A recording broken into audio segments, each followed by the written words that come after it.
Praise the lord. మన ప్రభువును రక్షకుడినైన యేసుక్రీస్తు నామంలో మీ అందరికీ నా హృదయపూర్వక వందనాలు. ఈరోజు దేవుని వాగ్దానము, ప్రయాసపడి భారము మోసుకొనుచున్న సమస్త జనులారా నా యొద్దకు రండి, నేను మీకు విశ్రాంతి కలుగజేతును. మత్తయి సువార్త 11వ అధ్యాయం 28వ వచనం. ప్రియ సహోదరి సహోదరుడా, ఈరోజు దేవుడు ఈ వాక్యం ద్వారా మనతో మాట్లాడుతున్న మాట ఏమిటంటే, సమస్త జనులారా అని పిలుచున్నాడు. సమస్త జనులు అనగా దేవుని అంగీకరించిన వారును మరియు దేవుని అంగీకరింపని వారిని కూడా దేవుడు పిలుచున్నాడు. దేవుడు ఎందుకు పిలుచున్నాడంటే, ఈరోజు మానవుడు అనేక భారములు మోయిచున్నాడు.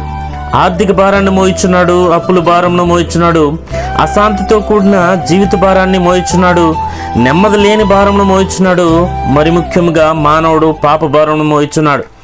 ఇలాంటి భారమును మోయిచున్న సమస్త జనములను దేవుడు ఆయన యొద్దకు రమ్మని ఈరోజు పిలుచున్నాడు. ప్రియ సహోదరి సహోదరుడా, ఈరోజు దేవుడు నిన్ను కూడా పిలుచున్నాడు. ఈ జీవిత భారమును ఎలా మోయగలగాలి, ఈ అప్పుల భారము నుండి ఎలా తప్పించుకోవాలి, ఈ అనారోగ్యం అనే భారమును ఎలా భరించాలని ఈ రోజు నువ్వు బాధపడుచున్నావేమో ప్రియ సహోదరి సహోదరుడా. అయితే ఈరోజు దేవుడే నిన్ను పిలుచున్నాడు. ఆయనే వాటన్నిటి నుండి ఆయన మనకు విశ్రాంతి కలుగు చేస్తానని దేవుడు తెలియజేస్తున్నాడు. ప్రియ దేవుని బిడ్డలారా, వాటన్నిటి నుండి ఆయనే మనల్ని విడిపిస్తానని తెలియజేస్తున్నాడు.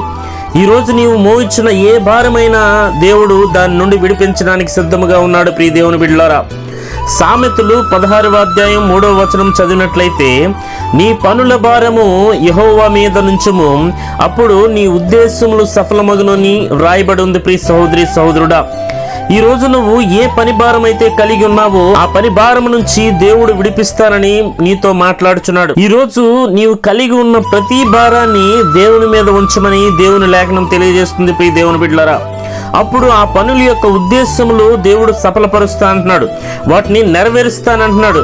వాటిని ఏ ప్రకారముగా పనులు జరగాలో ఆ ప్రకారముగా జరిగిస్తానని దేవుడు తెలియజేస్తున్నాడు. ప్రియ దేవుని బిడ్డలారా, నీ భారము యెహోవా మీద మోపము, ఆయనే నిన్ను ఆదుకొనును, నీతిమంతులను ఆయన ఎన్నడును కదలనీయుడు అని కీర్తనలు 55వ అధ్యాయం 22వ వచనంలో చూడగలం. ప్రియ దేవుని బిడ్డలారా, ఆయన ఆదుకునే దేవుడని నీవు గ్రహించాలి. ఆయన దగ్గరకు వచ్చిన వారిని ఆయన ఎన్నడును విడిచిపెట్టే దేవుడు కాదని నీవు గ్రహించాలి. ప్రియ సహోదరి సహోదరుడా, ఆయన దగ్గరకు వచ్చేవారిని ఆయన ఎన్నడును త్రోసివేసే దేవుడు కాదని నీవు గుర్తెరగాలి. ప్రియ దేవుని బిడ్డలారా, ఈరోజు అనేక మంది విశ్రాంతి లేక వారి జీవితాల్లో భారంతో బాధపడుచు ఉన్నారు. అది శారీరక విశ్రాంతి కావచ్చు, లేదా ఆత్మీయ విశ్రాంతి కావచ్చు. ఈరోజు నీవు నీ శ్రమల ఒత్తిడి నుంచి విశ్రాంతి లేదని బాధపడుచున్నావేమో ప్రియ సహోదరి సహోదరుడా. అయితే దేవుని ఎదుగు రమ్మని దేవుని లేఖనం క్లియర్గా నీతో తెలియజేస్తుంది. ఈరోజు నీ జీవితంలో విశ్రాంతి లేక అశాంతితో నీ జీవితాన్ని కొనసాగిస్తున్నట్లయితే దేవుడు రమ్మని పిలుస్తున్నాడు. ప్రియ సహోదరి సహోదరుడా, శాంతి మీకు అనుగ్రహించి వెళ్ళుచున్నాను, నా శాంతినే మీకు అనుగ్రహించున్నాను. లోకమిచ్చినట్లుగా నేను మీకు అనుగ్రహించట్లేదు. మీ హృదయములను కలవరపడనీయుకుడి, వెరవనీయుకుడి అని లేఖనం తెలియజేస్తుంది. మన దేవుడు శాంతి సమాధానం ఇచ్చే దేవుడు అని నీవు గ్రహించాలి. ఆయన ఇచ్చేది ఈ లోకంలో ఉన్నటువంటి శాంతిని కాదు. ఈ లోకంలో ఉన్నదంతా అశాంతి, నెమ్మది లేకపోవటాన్ని గ్రహించాలి. వేదనతో నిండిన లోకమని నువ్వు గ్రహించాలి. ప్రియ సహోదరి సహోదరుడా, ఈ లోకంలో ఉన్న శాంతిని కాదు, ఆయన యొక్క శాంతిని మనకు అనుగ్రహిస్తానని దేవుడు తెలియజేస్తున్నాడు. ఈరోజు నీవు శాంతి లేక విశ్రాంతి లేక నీ పనుల భారంతో ఒత్తిడితో విసుగు చెంది ఉన్నావేమో. అయితే ప్రియ సహోదరి సహోదరుడా, ఈ వాక్యం ద్వారా దేవుడు నిన్ను పిలుస్తున్నాడు.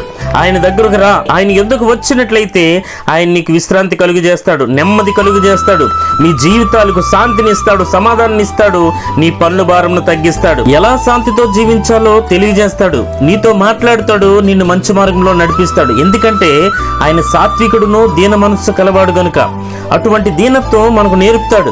ఆయన మనకు నేర్పించే దేవుడని నీవు గ్రహించాలి. ప్రియ సహోదరి సహోదరుడా, అట్టి రీతిగా దేవుడు ఆయన శాంతిని మనకు అనుగ్రహించును గాక. ఆమేన్.